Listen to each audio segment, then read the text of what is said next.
Good afternoon and welcome back. I'm Marcus Peter. Today, political conflict in the United States is more than a social crisis. It's a cultural mirror. A considerable portion of the population thinks violence is justifiable to achieve political goals. Debate has gone out the window. Elected officials are more interested in verbal sparring than actually accomplishing anything.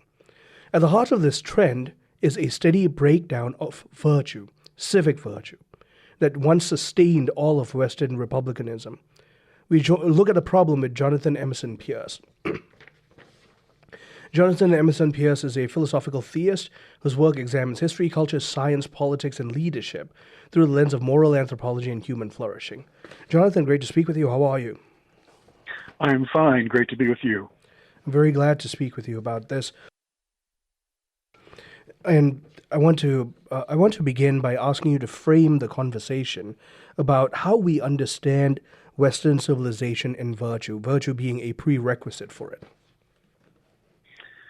Well, primarily through natural law. Historically, we've believed human beings were rational, ordered towards the good, and spiritual by nature. And therefore, with that understanding of anthropology, we could then think about society in ways that enable us to flourish and to become everything that we're capable of becoming, both as individuals and as parts of a good society. The U.S. Capitol Police have reported that violence against public figures and assaults have tripled in the last 5 years. Can you please share with us how not only has virtue gone out the window socially, but we've embraced new creeds in the name of present social virtue? Well, fundamentally, it's with the loss of our historic anthropology. And with that, a loss of the virtues that accompany it. So because of that, we no longer have a shared framework. We're speaking past each other. We don't have the same ground upon which to stand. And without shared moral frameworks, it makes discussion almost impossible, particularly in the political sphere. Can you share about how that shared moral framework, especially in the West and in the United States, was so ubiquitous that, in fact, past generations simply took it for granted? Yeah, it was a part of who we were. It was our identity. It was something that was fostered over centuries. In the more recent times within the United States, it was presented to us within our school systems, within private associations, within the families, of course. And so it was something that was encouraged and something that Americans embraced as a whole. Can you also comment on how it wasn't just a natural law framework isolated from the Judeo-Christian worldview, but it was both of these, one complementing the other, working hand in hand, that gave us the constitutional framework that we have here in the United States? Oh, absolutely. Yes. The natural law framework reached its highest form, of course, through Thomas Aquinas, and was embraced throughout the West, but as something that's consistent with Christianity and ultimately depends upon Christian metaphysics in order to truly give it grounding. And with Christianity, we have that which moves us to a transcendent understanding of ourselves and of society. And with that framework, now we have an understanding that says each and every person is responsible for themselves. They're moral agents. They can reason for themselves, and they can participate in society in a way that works towards the common good. And of course, Christian ethics is a huge part of making that happen. Washington, in his farewell address, effectively told us that religion and morality are the indispensable supports of this republic. Even with the mind of the founders, there was a presupposition that, of course, we'd be naturally virtuous. Why wouldn't we be? Yeah, can you share your thoughts on that? Well, it's true that people are born with a moral nature of a kind. That is, we're born with certain moral sensibilities, and yet it's something that has to be cultivated in order to move towards a genuine understanding of the good. It's something that has to, in fact, it's a lifelong pursuit. if we truly want to be fully formed. But yes, the potential is there by nature, but it's also a fact that the virtues have to be cultivated, and that's what makes Christianity so utterly important to Western civilization.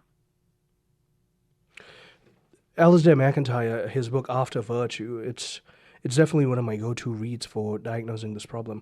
Can you share with us his thoughts on what has happened in Western civilization today? Well, essentially with modernity and with the increase of secularization, which is something different than what it was before, originally had more to do with not favoring a particular denomination. Increasingly is based upon a materialist ontology and increasingly godless in the way that it was viewed. So it pushed back against religion in a very strong way. With that impulse, we come to a place in which we no longer have a common ground in which to think about virtue. In fact, the very notion of virtue, as we had understood it, is essentially lost. And so MacIntyre talks about how, with this consequence of modernity, we've lost any public framework for the virtues. We no longer have common standards or expectations for each other. What does that do to a society? It fragments it. It atomizes it. It breaks down community. So it breaks down society, but then it also breaks down local communities. And unfortunately, it also has an impact even on the church. And as we've watched this unravel, it's brought us to the point in which we are presently. We no longer have common ground upon which to stand and no means of common discourse. And when that happens, not just in terms of the place of the church, but simply from a societal framework, that fragmentation leads to, division and political divide, and more importantly, public discourse that we're seeing right now. Yes, it brings us to the point in which we have divisions that, because it can't be solved with discourse, as historically was the case, people increasingly begin to turn to violence, because without the capacity to discuss issues, coercion eventually enters the picture as a form of necessity in the thinking of many. And therefore, when virtue is no longer part of the conversation, coercion means force becomes the moral rule of the day. Comment on that and how we're seeing it in the public sphere. Yeah, everything becomes the means justifies the ends. And so it's very common to go online. It's unfortunately very common to hear, even in common discourse, that ultimately violence may be what's necessary to resolve our tensions.